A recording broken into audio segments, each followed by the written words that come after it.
Ayman Khan here for Seconds Out with the one and only S-Jams, Shane Watson. Shane, how you doing, sir? All good in the Leonardo's Hotel, formerly known as Jury's Inn. Don't know why they changed the name, but they're there for whatever reason. But yeah, no, it's all good, man. Excited for tomorrow night. Got Jade Boston in a nice little step up against the Scottish Corey McCulloch. So actually, I'm excited for it. It could be Jade's second from last 8-rounder. Then we'll go on to title contention next year. Not looking past Corey McCulloch, of course, but. Usually when there's a name change, it means there's been, from the Jury's into Leonardo's, it means there's been a bit of a takeover, and Jade Boston's looking to take over, especially in terms of the area right now. Sheffield, obviously you had the highs of the likes of Kell Brook in the region, and they've obviously been and gone. And you've got this momentum now potentially building with the likes of Dalton Smith and others in the region looking to kind of capture that limelight. It's important that Jade kind of follows that wave and rides the wave through, that he's one of the leading lights when it comes to it in the next generation of Sheffield fighters who are looking for that spotlight. Yeah, you got Hopey Price coming through. Got he's in a tough test tomorrow night as well, and you got obviously Terry Harper as well. But yeah, no, there's some great talent coming out of Sheffield, and the shows always sell really well here. I'm suspecting it to be pretty much a sellout tomorrow. Dalton Smith sells really well here, so becoming a really solid boxing city again. I mean, yeah, because after Colbert, you kind of did wonder who's going to carry the flag for it moving forward. But yeah, they've got some of the best prospects, not just in the country, but in the world coming out of Sheffield. You've got a tremendous trainer in Sheffield and Grant Smith, who's one of the best in the world, in my opinion. You've got Dave Caldwell, who's only up the road in Rotherham, who's a good coach. You've got Steffi Ball. You've got who? Oh yeah, Dominic Ingle. Yeah, listen, there's a lot of great coaches. Some of the best coaches in the world are in Sheffield. So I'm not surprised there's a lot of talent. Obviously, you've got Team GB based in Sheffield as well. You'll find a lot of the time the fighters end up sticking around Sheffield, well, like Andy Fowler, that didn't even pro. But yeah, no, there's a lot of good talent coming out of Sheffield for sure. Have we seen a fair reflection of Jade Boston in the gym so far in the ring, or do you feel there's more for viewers or ticket purchasers to see from Jade? Obviously, of course, the progression and as he grows as a fighter, but from where he is at now, have we seen that fair reflection of him in the ring yet? Not yet. He's so much better than what he's shown, especially in his last fight. I mean, I still thought he boxed really well. It's not me criticising him at all, but I just know he can be a lot better, which is a good thing. I mean, he is only he's a child in many ways, so he's only 21 years of age, and look at the people that he's fought and beat already. He's been stepping up more than these Olympians, you know. I mean, he's 21, had a good amateur career, but he weren't some international stellar amateur career. Yeah, he's been really impressed. Doesn't turn anyone down. Not turned down a single fighter since he's turned pro. But no, we haven't seen anywhere near what I've seen in the gym. And I think you will see a career best performance from Jade tomorrow. It's probably been the best camp he's had. He's been out in Tenerife with Sonny, Florian and everyone, sparring some good guys out there, sparring Florian out there as well. So there's a lot of good stuff happening in camp for Jade, and I think stylistically, Corey usually seems to bring it and whatnot. He seemed quite confident on the scales earlier. So I think that'll work in Jade's favour. He's going to walk on some big shots, and I think Jade will stop him. Get some updates from the rest of the stable. First of all, Johnny Fisher, look, I spoke to Johnny as well, and I said to him, look, sometimes the stuff outside the ring, the personality and all that sort of stuff is great, and that's the way you sell yourself, especially in this day and age where not a lot of fighters have that side of personality to them, so that's great. But sometimes it can bleed into you as a fighter, and some people might point the finger and say he's a bit of a gimmick, but when you win titles, credible titles like he's won, that kind of washes away and people kind of take more notice for him, and he feels the same kind of way. Do you feel that he's getting that credibility that you'll know he has already, but from the boxing public now that he's picking up the titles that he's looking to pick along the way and along the journey? Yeah, I mean, it's kind of the criticism you're going to get when you're a bit of a social media star as well. Obviously, you've got Big John and whatnot as well. Like, they bounce one another and stuff. So you're going to get it. And also, you're a British heavyweight with a big name. You're going to get criticism. But yeah, I think people now you hold a title. Now you fought a decent British fighter and whatnot, and you obviously be the first to stop him. I think you do generally just get a bit more credit and respect. And people he's shown that he's not a gimmick, that he's not trying to have easy fights. He's not trying to I don't know, go like the international route and try and work around like and get easier fights and get world rankings and whatnot.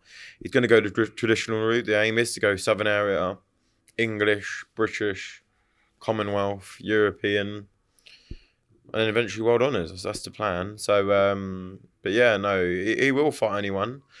He will be having some fight news soon. He will be out before the end of the year. And he will continue to kick on and keep learning as well. The thing is, people forget with Johnny Fisher, he's learning on the job. He's not one of these stellar amateurs like Fraser Clark or even Joe Joyce or anyone like that. He does all of his learning. He's almost having these amateur bouts and doing his learning and sparring. So we do need to watch who we fight. We can't step up and fight Wardley, etc. now. But how far away from that? I don't know. I'd say the next 14, 15 months. It's not impossible. So, but we need to take it fight by fight. Make sure we keep winning first. But don't look too far ahead. But I do think at some point early next year, I think the English title would look good for Johnny. Can you share any further details in terms of that next run out for Johnny? In terms of what level are you looking at? Yeah, I mean, it's going to be another 10-rounder. So it have to be someone of decent level. I'd like maybe a little bit of like a notable name that maybe someone who's had better days in a way. Do you know what I mean? Like someone that the public knows, but isn't in his prime kind of thing. What I mean is like, you don't want someone that's going to be, I don't know, like fringe world title level or something, but someone who's maybe been there at that point before, but still has a bit left and can still give Johnny some good rounds and make it a competitive fight. That's the kind of thing I think we look at. We can't defend the Southern area because anyone that's eligible can't actually fight Johnny. Vanko Ignatius has got a fight that's going to be announced soon. There's a couple of others that have got fights organised already. So he can't defend the Southern area, and English is locked up with Sold Acres, so he can't move on to that yet. So yeah, he has to go that route for that kind of. I'd like it to be for like, one of those youth titles, right? But Matchroom don't really do those as far as I'm aware. So well, they told me they don't. So yeah, I don't think that's possible, which is a shame. But yeah, it might not necessarily be a title fight, but it'd be a solid 10-round test for sure. I'm quite curious actually in terms of his progression because it's been a bit of a tumultuous year, I'd probably say, for that, and obviously there's a multitude of reasons for that. But Lerone Richards kind of finds himself in no man's land, I guess. Really, what fight can Lerone Richards kind of look forward to in terms of really kind of pushing himself on? Yeah, no, we've got some exciting news coming with Lerone very, very soon, like imminently, really. Okay. Could be tomorrow, could be in the next week or so. So yeah, some really good, exciting news. Lerone's going to be back on everyone's television in some exciting fights. So yeah, that period of inactivity and yeah, like you said, no man's land. It's been a horrendous almost 2 years. He had a little tick over on a boxing social show earlier in the year, just to have a fight with Grant because we were expecting a big fight in the summer with Zach Parker. It didn't materialise, unfortunately. It is what it is. But yeah, there's definitely light at the end of the tunnel for Lerone, and he can be back on big nights soon. But I'll wait for it to be announced by the promoter. Okay, looking forward to that announcement. I'll wait for that as well. Good to see Lerone back in action as well. Now rewind back to big nights. We had a big night in terms of Zhang versus Joyce 2. Didn't go the way that obviously SN Boxing and Joe Joyce and Frank Warren were looking for it to go. First of all, how is Joe? How is he? Bouncing back from that night? Yeah, as you can imagine, pride's hurting a little bit. He's on holiday right now, which is the best thing for him. On the other side of the world for a bit. He's then going to another country for a bit, I think, as well. But I've been speaking to him every other day, pretty much, just to check in, really. Nothing about boxing, just about life, what he's been up to on holiday. Yeah, bantering, really. He's in good spirits. I mean, he's still bantering and calling me, and he's asked a few stuff about boxing, which is, I mean, good. It's still in his mind, I guess.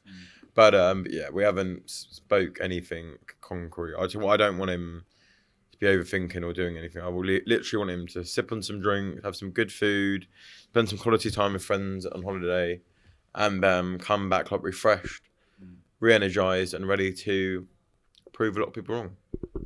Naturally, the Joe Joyce camp, and yourself included in that camp, were confident in reversing the defeat the first time round. What do you feel did go wrong on the night that ended in the defeat the second time round?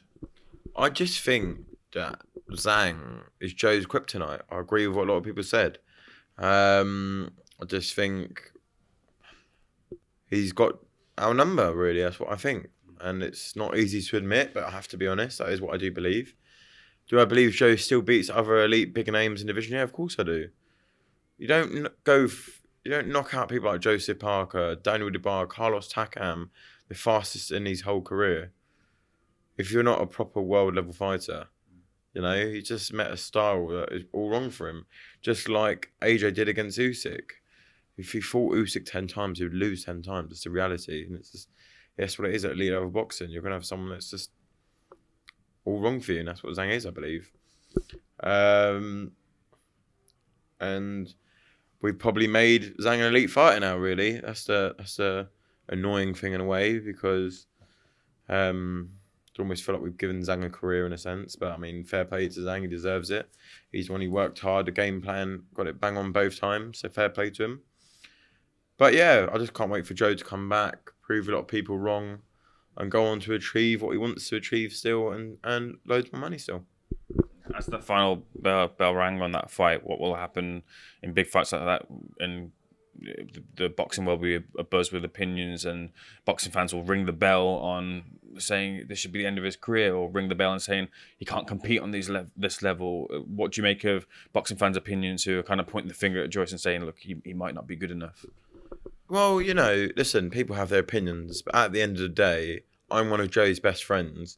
I've been a part of his management team for about 6 years now. I've lived with him for 3 or so years, not constantly. We don't actually live in England together, but I mean, like, away in Vegas and whatnot. Like, I'd like to think I know him better than random people's opinions, and I would be the first to tell. Well, Adam would be the first to tell him, but I would be one of the first to tell him. If I thought Joe was slowing down, like mentally, if I thought his speech was slurring, if I felt like he wasn't the same guy that he was before, then I'd be the first to tell him, I think you should think about hanging up the gloves. I'm being real with you. None of those things are happening, yeah? His punch distance has not gone, despite what some people say. He got caught with a shot that would genuinely knock out a horse. Zhang is the second biggest puncher in that division, after Deontay Wilder, of course, and he got caught with a shot that would have knocked out a horse. This is a fact, that's it. And actually, and I'm not digging out the referee at all, so I don't want it to come across wrongly, but I do believe that fight could have carried on. Just going off of how late in the round we were, Steve Gray did say before the fight, if Joe gets up at 8 and talks back to me fine, I'd allow him to continue fighting, yeah? He said it in the changing room. Joe literally did that. If he'd stopped it, you know when Joe was on the canvas initially, then I'd have understood. Because to be honest, I thought Joe was out cold as well. And I was genuinely just really worried about him at the time, actually. But then I don't get why you wouldn't have stopped it then. But then he stopped it when he stood up and talking fine. That's what I don't get. But listen, at the end of the day, do I think the outcome would have changed anyway? It's unlikely, isn't it? So Zhang wasn't slowing down at that point. He wasn't breathing heavily. That would have been, if that was going on, then I probably would have been pissed off. But yeah, it is what it is. You have to accept it. It's not easy. But yeah, I'm just excited for Joe to come back, prove that he's still an elite level fighter. Like I said, you don't beat those names that he's beaten without being an elite level fighter at the end of the day. I mean, and he should have been an Olympic gold medalist. Everything he's achieved in his life screams that he's an elite level fighter. Just because you get beaten by someone twice, he just has your number, doesn't mean that you're elite. Parker's beating people like Andy Ruiz, and Joe iced him, yeah? Joshua's been beaten by Andy Ruiz and been beaten by Usyk twice. He's still in the mix, isn't he? So I know he might not have got knocked out, but he did against Andy Ruiz. But like, you know, is what it is, man. He can still come again, still be in big fights, still earn loads of money, and he loves boxing. He doesn't like watching it, but he actually loves doing it. So let him get on with it. Like, he's fine. If he, like I said, if he was failing brain scans, or if he was slowing down, or he didn't want to box anymore, then he wouldn't. But none of those things are a factor. You know what annoys me as well, when you see like prolific names in the sport saying stuff, because I'm like, you are moaning that none of the heavyweights are fighting each other. At least Joe will go in there and fight people, and then when it doesn't go his way, he should just retire. His punch distance gone. I was like, Why do you think people don't fight each other? People are too harsh when it doesn't go your way. So yeah, that's just my opinion, really. But listen, everyone's gonna have their opinion. It's when you're at the top level of the sport, you're gonna get a lot of critics. It's fine. But yeah, Joe will be back, and there's still some big nights left in the tank for the Juggernaut. Where do you think that stems from? That point of the finger from those prominent figures in the sport that was saying to retire. Where do you think it stems from? You know, where those opinions come from. Why do you think they think that way? Probably because Joe gets caught a lot. In fairness, I can respect that, but just politics probably a little bit. I mean, like what Bellew said, if Joshua had just been knocked out twice by Zhang, I don't think Bellew would have been saying to Joshua to retire, would he? It's just the way it is. Yeah. Or that, no, he didn't say, I don't know if he said to retire, sorry, that he wouldn't win a British title, which is incredibly disrespectful, but it is what it is. At the end of the day, he's going to say what he thinks or what he wants, but the reality is Joe Joyce has competed at the top level of the sport, won fights at the top level of the sport, knocked people out at the top level of the sport. And the current British champion, as much as I respect and admire him, actually, because he inspires me a lot, Fabio Wardley, especially coming from the unlicensing, he's done incredibly well. Surprised me on a number of occasions. When your best win is Nathan Gorman, and again, I like Nathan Gorman, he's a good boxer, actually. I mean, that was a tough fight. I know it was only 3 rounds, but it was a tough fight in those 3 rounds. What are you going off of to suggest that would knock out Joe Joyce? He's just incredibly disrespectful. And there's no story or backstory to why you could believe that, other than the fact that you're just hating, really. So, it is what it is. Again, I'm not going to sit here and slag off people.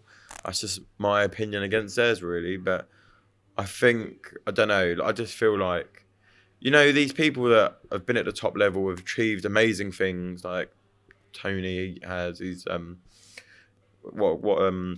what a cruiserweight he was, and he had a good stint at heavyweight as well. But he should be offering an arm out for advice and support, really, for fighters that have been. I mean, he's one that's had bad knockout defeats as well. Should be offering an arm out for support, really, rather than digging them out and putting them down. But you know, is what it is at the end of the day.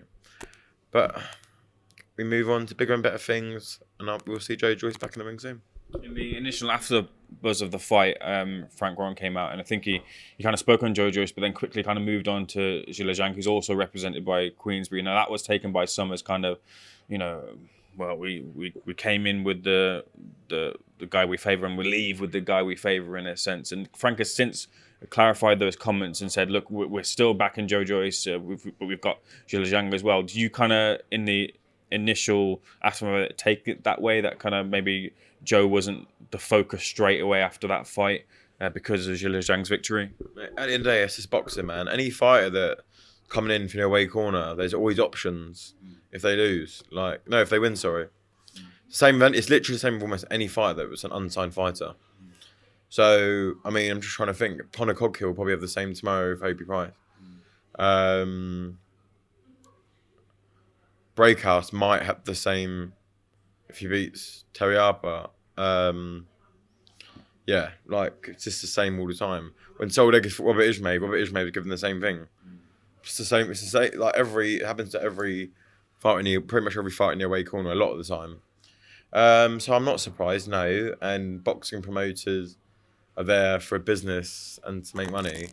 They don't have to be loyal to any of their fighters, because essentially that's not really their job to be. They've got to provide for their TV broadcast and whatnot. So doesn't really bother me at all, as long as his managers, Adam, Estram and I, care about him and there for him, his training team and whatnot. Doesn't really bother me at the end of the day. And Queensbury are back Joe as well. They've done well with Joe.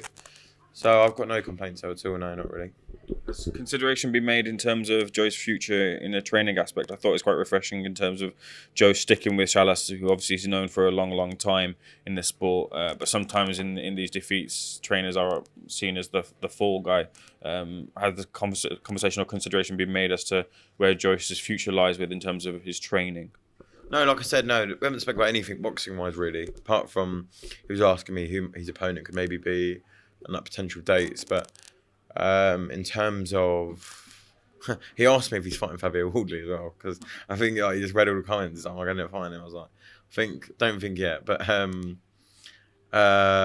no, we haven't spoken about anything with training, strength and conditioning, nutrition, nothing, because, I just don't even want to speak to him about that, man. I want him to have a good think himself, and then he can come back and tell me what he thinks. In terms of his fight future, then we will see Joe fight this year, and also, look, he comes back, has a fight, gets confidence back, gets where he needs to be. Does the Joyce Dubois 2 rematch make sense now more than ever? Yeah, I mean, it's a big fight. It's a big money fight for both guys still. It puts the winner back in the mix, and it puts the loser in no man's land, really, if I'm being honest. I mean, Dubois was still young. I guess he could maybe rebuild. But if he got knocked up by Joe Joyce again, I don't know if he'd really want to box anymore. But yeah, it's still a big fight. It still does O2 Arena.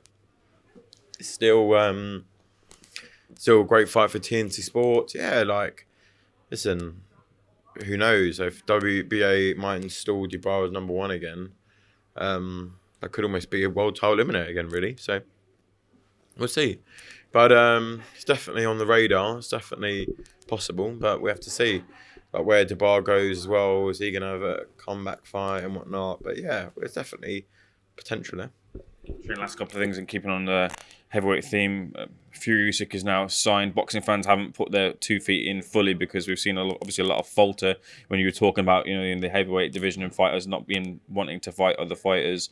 But a lot of people waiting for this undisputed heavyweight fight. Can boxing fans get excited now that it appears to be signed over the line that Fury Usyk does get made?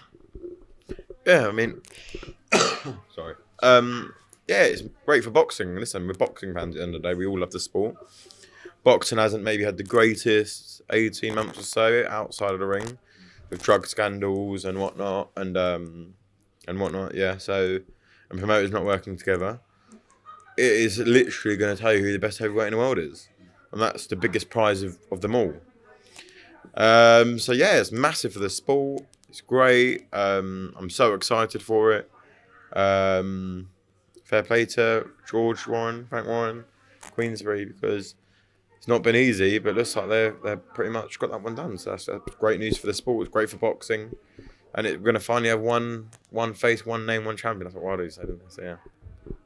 Final thing from myself, Florian Marku, beat Dylan Moran in impressive fashion. What's the latest for Florian? Yep, all good. He's we're in some discussions at the moment with some top names. Hopefully we can get some good news from that. It'd be great. It's not easy, but yeah, I think the biggest and best possible fight for Florian now moving forward is important. He's done his, not apprenticeship, because he's never really had easy fights, actually. He's fought winning records ever since his debut. But I think he's now ready for the big stage. It's what he's always wanted. I think he needs a Taylor, a Ben, or a Broner. One of those kind of guys now, I really think, to push him on to the next level. And yeah, he's ready. So, and he only went 50 seconds in his last fight, so he's ready anytime. He's in shape still. He's been training still. And yeah, he's ready for one of the big fights. So hopefully we can get one over the line for him. Shane, looking forward to it. Thanks for speaking to Seconds Out. All the best for tomorrow. Looking forward to seeing Joe back in the ring as well too. Appreciate it.